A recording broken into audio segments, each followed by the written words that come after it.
talk a little sports medicine, and no matter what time of year it is, we always have some interesting conversation with Dr. Joe Congeni from Sports Medicine Center at Akron Children's Hospital. And fortunately, we're going to talk some injuries, Joe. And I guess let's go to the Indians. First place, Cleveland Indians. Yeah. We find out over the weekend that Carlos Carrasco out for the rest of the year.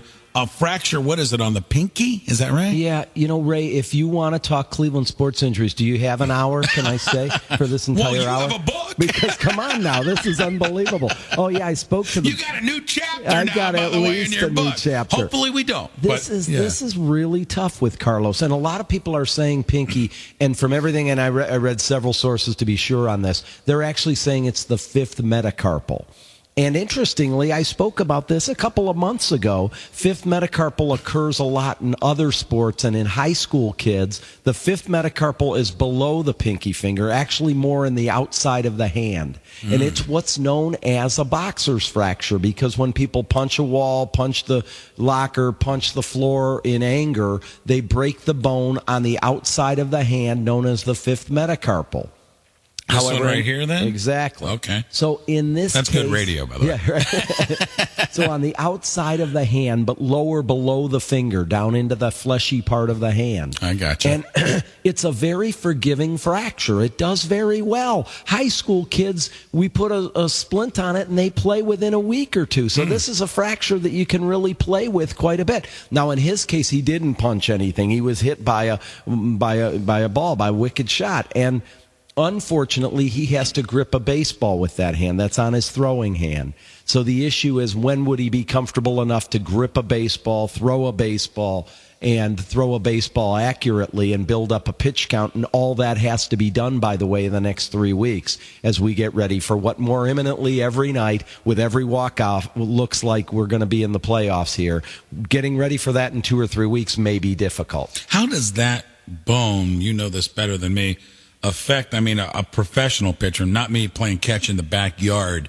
How does a fracture in that bone affect the ability to throw a baseball? Well, honestly, I'm not sure I do know much more than you. You know your baseball stuff, and in this case, this is an unusual place for a pitcher to get a fracture. So we see a lot of other things, but it's going to be all about grip. So how do you grip your two-seam, four-seam? How do you grip the ball? And when will he painlessly be able to grip a baseball? And that's the problem, is it's probably going to be a few weeks. He may lose a little bit of, from the standpoint of being able to, as they keep saying now, stretch him out and be ready to be a starter in the playoffs. Could he possibly be seen in October? He could. Could he be back to being a second starter in our rotation? Going to be tough. Okay, speaking of rotation and starters, Danny Salazar, you said you had an update on him? Yeah, just a little update that I read is shortly after we spoke last week, I saw where he got a PRP injection.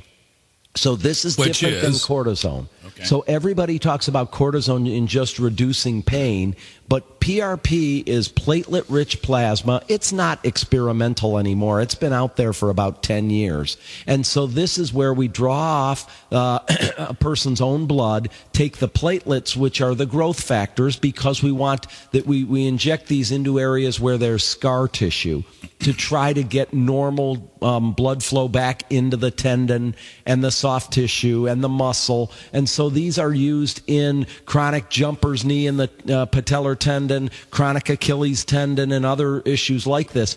So I was happy to see, hey, let's try everything we possibly can. And then I also just read before I came up that he threw yesterday a little bit. They said to knock off the cobwebs and see where he's at.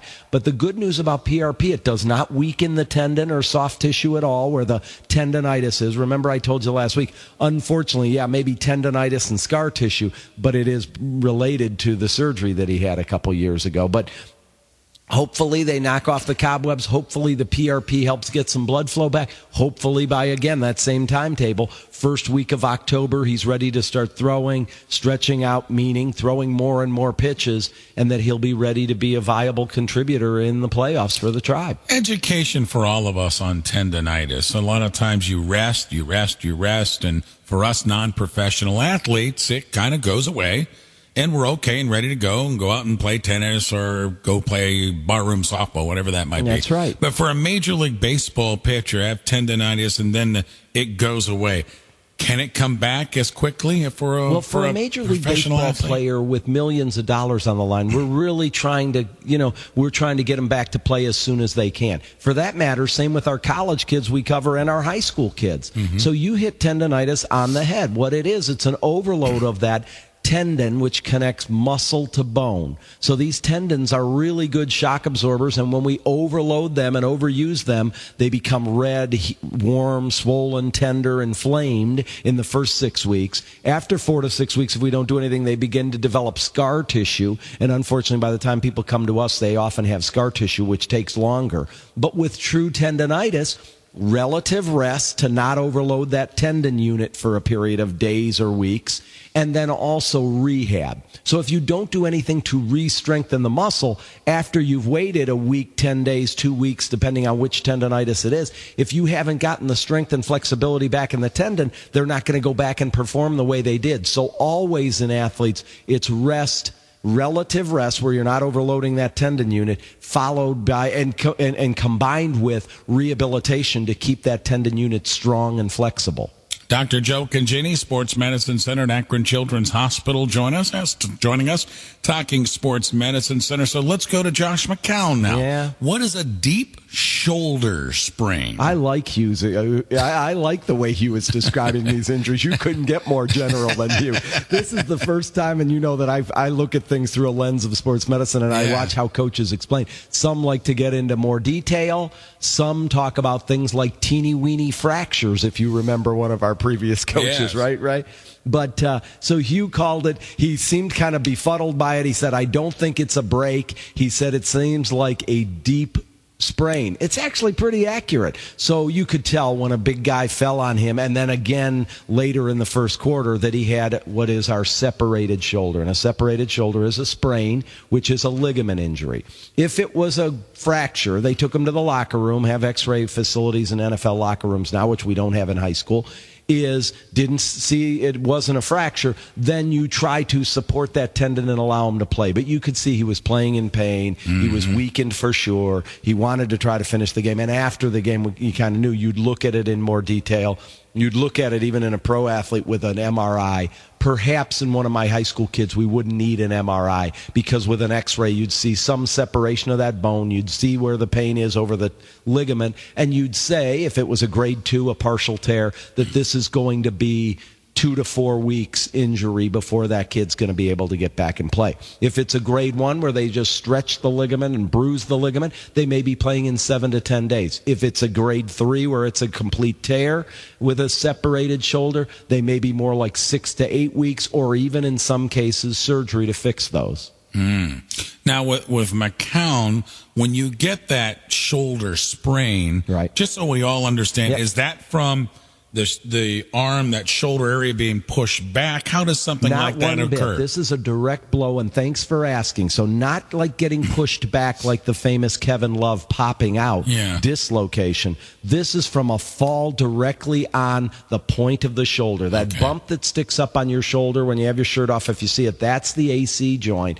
And below it, there's a ligament, and above it, there's a ligament. And when you fall directly on the point of the shoulder, and we see it every week in football because these linemen are so big, if they fall right on the point of their shoulder, they're going to separate their shoulder. And you saw almost the identical injury to Jimmy Garoppolo from the New England Patriots. So it's very, very common in football at all levels. We'll see them every Friday night, every couple of Friday nights if you're covering high school football as well. A shoulder separation is a fall directly on the point of the shoulder. Dr. Joe Congeni with us, Sports Medicine Center, Akron Children's Hospital, with us in studio. And then we got Cam Irving, our center, hustling off the field, then goes down.